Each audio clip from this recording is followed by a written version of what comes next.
I was paying for parking at a meter in Boston, and I needed to focus fully because those machines aren't easy to deal with. Not with numb fingers and winds and temperature that feels below zero. Not while holding a leash with a sweatered up dog and wearing all the gear that I have to deal with. And off in the peripheral, I heard a yelling, "Excuse me, excuse me," directed toward me. But I had already conditioned my thinking to focus on what was right in front of me.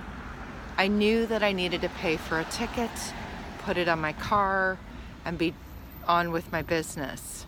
I knew that I was in the city for a small amount of time, and I just had a few more minutes before where I needed to go into would close.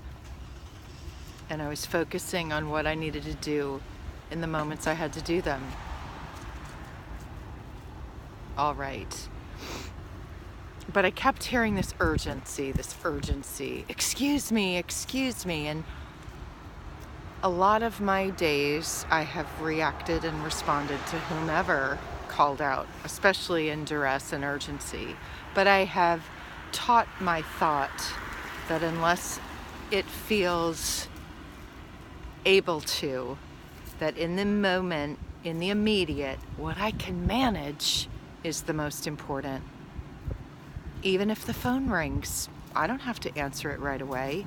Not if it is going to interrupt what I'm doing at hand, whether I'm talking with someone or in the midst of something with someone, in a conversation with someone. I don't have to stop and respond to the person yelling, screaming, volatilely or kindly, tonation loud or not. And none of us do.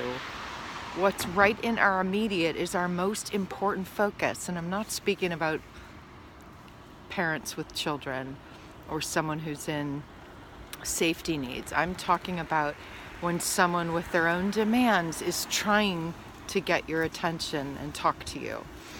So I'm getting my ticket. I put it on my car window, and this individual gets out of her vehicle and again proceeds to get my attention. In her perception, there would be room for her large SUV if I would take moments to back up my car. She saw that there was space behind my vehicle for hers to fit in front of mine if I would do so. But there was such an in-my-face insistency about it that I went into this mode of tree, demand harmony this moment. And I know this is hard to see, but if someone's in your face, it's tempting to want to react and get defensive. It takes more strength and courage for me to not react and not engage in whatever the person's demanding. Now, I'm going to be honest. I had a dog with me. I was freezing. I knew I had about 5 more minutes to complete what task I had at hand and be on with my evening. I did not look to see if there was space behind me to back up. I knew that I did not want to engage any further with this, what felt like aggressive someone. I didn't say anything more. I shut my car door and went on with my business. But behind me I heard a lot of yelling, a lot of insisting, and a lot of accusing and name calling of me. And it shook me up a little bit because I'm a touchy-feely, and when a woman calls me unkindnesses, that's kind of a drawback for everybody.